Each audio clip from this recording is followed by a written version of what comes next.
कहते हैं शहर की रातें अपने अंदर कई गहरे राज छुपाए रखती हैं। तो आज हम एक ऐसे ही सफ़र की कहानी जानेंगे। एक ऐसा सफ़र जो एक आखिरी मेट्रो से शुरू होता है और एक अनजाने अनकहे खौफ पर जाकर ख़त्म होता है। सोचिए, घड़ी की सुइयां बस 12 बजाने ही वाली हैं। प्लेटफॉर्म पर एक अजीब सी खामोशी है जो कानों को चुभ रही है। सब लोग बस उस आखिरी ट्रेन का इंतजार कर रहे हैं जो उन्हें इस वीरानी से निकालकर अपने अपने घर ले जाएगी। और इन्हीं लोगों में से एक है राघव। राघव के लिए ना ये बस एक और थका देने वाला दिन था। उसकी आंखें नींद से भारी थीं और दिमाग में बस एक ही ख्याल था, घर का बिस्तर। बेचारे को क्या पता था कि ये सफर उसे घर नहीं बल्कि कहीं और बहुत दूर ले जाने वाला था। और फिर एक धीमी सी आवाज के साथ आखिरी मेट्रो के दरवाजे खुलते हैं। राघव अंदर चला जाता है। डिब्बा लगभग खाली ही था, सिवाय कुछ अजीब से दिखने वाले लोगों के। एक बुजुर्ग जिसकी आंखें न जाने कहाँ देख रही थीं, एक लड़का जो अपनी किताब में पूरी तरह खोया हुआ था, और एक औरत जिसका चेहरा उसके झुके हुए सिर के पीछे छिपा था। तो पहली नज़र में तो सब कुछ नॉर्मल लग रहा था। राघव ने अपनी आदत के हिसाब से डिब्बे में बैठे लोगों को गिना, 1, 2 और 3, बस उसके अलावा सिर्फ 3 लोग। लेकिन तभी जैसे ही उसकी नज़र खिड़की के शीशे पर पड़ी, कुछ गड़बड़ लगी। उसने दोबारा देखा ध्यान से। परछाइयां 4 थीं। 1 मिनट, लोग 3, परछाइयां 4। ये कैसे हो सकता है? ये चौथी परछाई आखिर थी किसकी? शायद ये सिर्फ थकान का असर है। राघव ने खुद को यही समझाया। भाई, दिन भर काम करने के बाद ऐसा लगना तो लाजमी है ना। उसने अपनी आंखों को जोर से मला और इस अजीब से ख्याल को अपने दिमाग से निकालने की कोशिश की। ट्रेन आगे बढ़ने लगी, पर एक बहुत ही अजीब अनचाही खामोशी में। ना कोई अनाउंसमेंट, ना पहियों की वो जानी पहचानी गड़गड़ाहट। ऐसा लग रहा था जैसे ट्रेन हवा में तैर रही हो। चारों तरफ बस एक गहरा सन्नाटा था। फिर एक अनजान से स्टेशन पर ट्रेन रुकी। वो बुजुर्ग और लड़का बिना कुछ कहे चुपचाप उतर गए।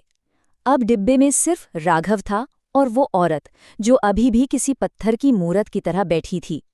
अचानक राघव को लगा जैसे डिब्बे की दीवारें उस पर सिकुड़ते जा रही हैं।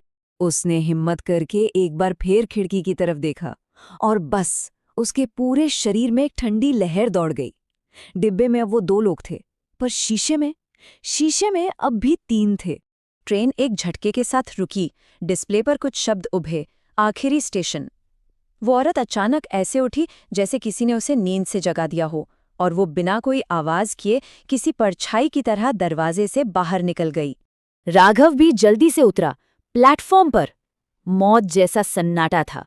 उसने पलट के ट्रेन का दरवाजा देखने की कोशिश की, लेकिन वहां कुछ भी नहीं था।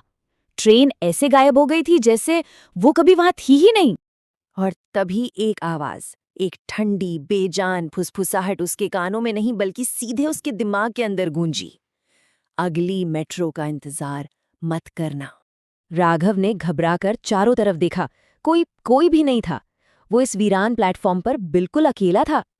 तभी उसकी नज़र जमीन पर पड़े एक पुराने से बोर्ड पर पड़ी, जो धूल और वक्त की मोटी परतों से ढका था। उसने किसी तरह धूल हटाकर उस पर लिखे शब्द पढ़े, और जो पढ़ा उससे तो मानो उसकी सांसें ही रुक गईं। बोर्ड पर लिखा था, ये स्टेशन रात 11:45 के बाद मौजूद नहीं रहता। ये प्लेटफॉर्म नंबर 0 है। एक आवाज ने अंधेरे को चीर दिया। राघव ने देखा, एक मेट्रो गार्ड किसी परछाई में से निकलकर उसके सामने खड़ा था। ये स्टेशन तुम्हें नक्शों पर नहीं मिलेगा। ये सिर्फ उन बदनसीबों के लिए है जो आखिरी ट्रेन पकड़ते हैं। गार्ड ने अपनी जेब से एक पीला पड़ चुका अखबार का टुकड़ा निकाला। हेडलाइन आज भी दिल दहला देने वाली थी। मेट्रो हादसा, 17 लोग लापता, एक भी शव बरामद नहीं। और तारीख वो 14 साल पुरानी थी। और ठीक उसी पल सुरंग के गहरे अंधेरे में एक रोशनी चमकी। एक और ट्रेन आ रही थी। शायद ये बचने का एक आखिरी मौका था। गार्ड ने राघव का कंधा कस के पकड़ लिया। उसकी आंखों में सीधे झांकते हुए बोला, सुनो, ये तुम्हारा आखिरी मौका है। अगर इस ट्रेन में चढ़ गए तो कभी वापस नहीं आ पाओगे, और अगर नहीं चढ़े तो हमेशा के लिए यहीं भटकते रह जाओगे। ट्रेन आकर रुकी, दरवाजे खुले, अंदर कोई नहीं था। ट्रेन एकदम खाली थी। लेकिन खिड़कियों के शीशे पर वहां हजारों तड़पती हुई आत्माओं की परछाइयां थीं, जो खामोशी से बस उसे ही घूर रही थीं। और यहीं पर राघव एक सवाल के साथ अकेला खड़ा रह जाता है। अगर ये रात की आखिरी मेट्रो नहीं थी, तो फिर ये अगली ट्रेन किसे लेने आई है और किसे लेकर जाएगी?